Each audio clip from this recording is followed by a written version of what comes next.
Halo semuanya, Assalamualaikum warahmatullahi wabarakatuh. Kali ini jumpa dengan Mas Jo. Bagaimana kabar kalian? Semoga baik-baik saja. Di video kali ini kita akan membahas soal tryout SKB perawat yang mana sudah disesuaikan dengan kisi-kisi terbaru. Jadi bagi kalian yang mencari soal latihan SKB perawat, kalian berada di tempat yang tepat. Baik, tanpa banyak basa-basi, kita bahas soalnya.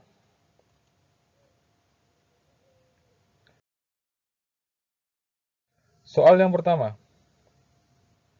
seorang laki-laki usia 30 tahun diantar ke IGD dengan keluhan umum penurunan kesadaran disertai muntah 10 menit kemudian pos KLL.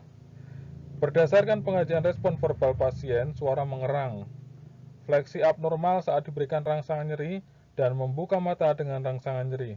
Berapa nilai GCS pada pasien tersebut? Apakah A. 5, B. 6, C. 7, D. 8, atau E. 9? Baik, kira-kira berapa GCS pasien tersebut? Ya, kita masuk ke pembahasannya. Jawabannya adalah C. Kenapa C?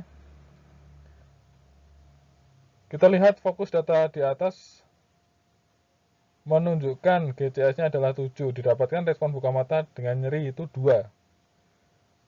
Kemudian motorik fleksi abnormal itu 3 nilainya. Dan verbal mengerang itu nilainya 2. Jadi didapatkan kesimpulan bahwa E2M3V2 jumlahnya adalah 7. Baik, kita lanjut ke soal selanjutnya. Soal nomor 2. Gempa bumi di sebuah daerah yang mengakibatkan banyak bangunan runtuh dan menimpa penduduk sekitarnya. Seorang perawat melakukan triase dengan menginstruksikan korban yang masih mampu berjalan ke arah titik kumpul. Korban yang masih bisa berjalan tergolong dalam triase warna apa? Apakah A. merah, B. kuning, C. hijau, D. orange, atau E. biru? Ya, ini soal tentang triase ya. Baik, kita masuk pembahasannya. Jawabannya adalah C. hijau. Kenapa hijau? Triase itu merupakan suatu teknik penilaian dan klasifikasi tingkat kegawatan korban bencana. Nah, untuk fokus kasus di atas, pasien masih mampu berjalan mengikuti perintah. Itu artinya pasien tidak memiliki kegawatan yang mengancam nyawa pasien. Ya, kalau merah itu adalah gawat darurat, perlu penanganan segera. Kuning gawat tidak darurat, kemudian hijau tidak gawat tidak darurat. Oke? Masuk soal nomor 3. Seorang pasien dirawat di ruang rawat jantung, tiba-tiba henti jantung. Pasien sudah dilakukan tindakan RJP 1 siklus.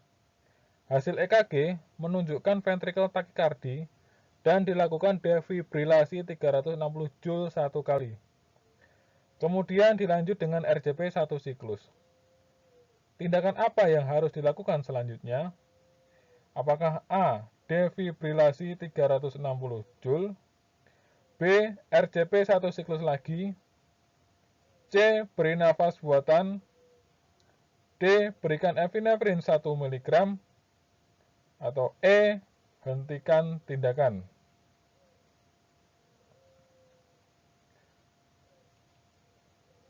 Jawaban yang tepat adalah D. Berikan epinefrin 1 mg.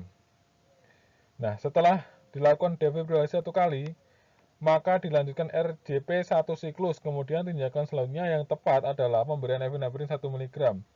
Epinefrin dapat memperkuat kerja daya kontraksi jantung dan mempercepat kontraksi miokardium. Ya, ini harus diingat-ingat ya. Kemudian selanjutnya nomor 4. Tuan Y, usia 35 tahun dengan berat badan 60 kg, dirawat dengan post-op laparotomi hari kedua, apendik perforasi. Keadaan umum saat ini masih lemah kesadaran CM, tensi 110/70, heart rate 88 kali, respirasi 20 kali, dan suhunya 37 derajat Celcius. Saat ini pasien masih dipuasakan dan terpasang NGT yang dialirkan. Nah, jadi NGT-nya dialirkan ya. Cairan berwarna kuning kehijauan sebanyak 200 cc. Kemudian infus terpasang dextrose 5% drip antrain 1 ampul per kolov. Kebutuhannya 2000 cc per 24 jam. Pasien terpasang urin dengan jumlah urin keluar 700 cc. Nah, diketahui IWL 900 cc. Berapa balan cairan pasien tersebut? Apakah A 200 cc, B 300 cc, C 400 cc, D 500 cc, atau E 600 cc?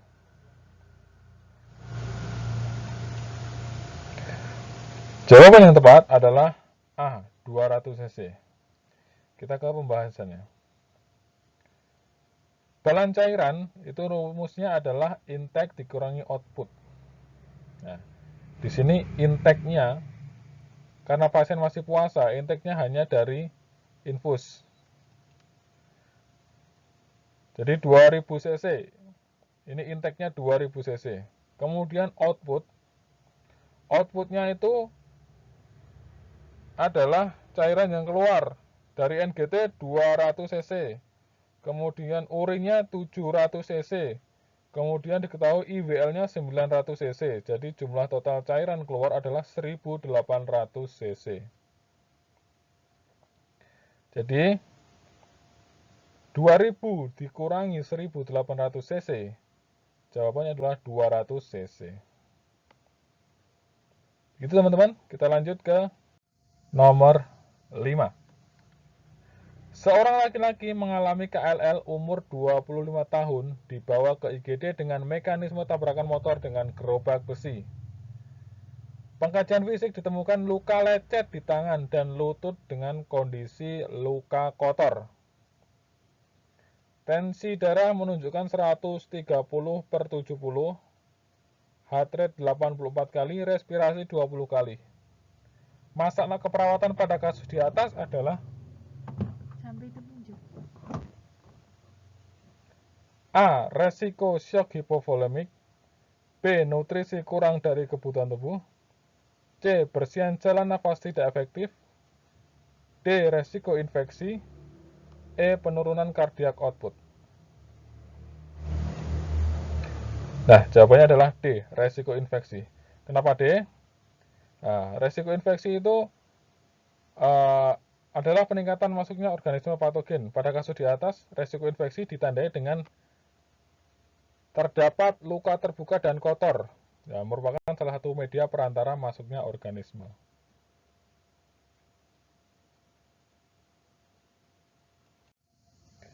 Baik, cukup sekian pembahasan dari kita. Apabila kalian suka dengan channel ini, silahkan subscribe. Semoga bermanfaat. Terima kasih. Salam sukses.